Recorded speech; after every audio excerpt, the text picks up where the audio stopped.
பிளெஃபரோபிளாஸ்டி அப்படிங்கிறது கண்ணை சுற்றி நம்மளுக்கு ரீஜுவனேஷன் பண்ணணும் அப்படின்னா அந்த ப்ரொசீஜருக்கு பேர் பிளெஃபரோபிளாஸ்டி. அப்பர் ஐலிட் பிளெஃபரோபிளாஸ்டினா கண்ணில் மேல் இமையில் இருக்க எக்ஸ்ட்ரா ஸ்கின் அதை ரிமூவ் பண்ணி டிஷ்யூ ரீபொசிஷன் பண்ணி அதை கரெக்ட் பண்ணுறத அப்பர் ஐலிட் பிளெஃபரோபிளாஸ்டின்னு சொல்லுவோம். லோவர் ஐலிட்ல அண்டர் ஐ பேக்ஸோட எக்ஸ்ட்ரா ஸ்கின் இருந்துச்சுன்னா இல்லை ஆங்கிள்ஸ் வயசாகும் போது ஐயோட கார்னர் சாக் ஆகும், அதை ரீபொசிஷன் பண்ணுறது, இதெல்லாம் லோவர் ஐலிட் பிளெஃபரோபிளாஸ்டி அப்படின்னு சொல்லுவோம்.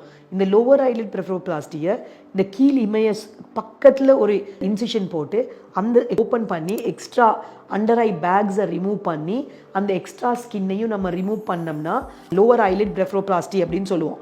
அதே வெளியில் இன்சிஷன் போடாமல் லோவர் ஐலிட் உள்ளே இருந்து போட்டோம்னா நம்ம அந்த ஐ பேக்ஸை ரிமூவ் பண்ணலாம்.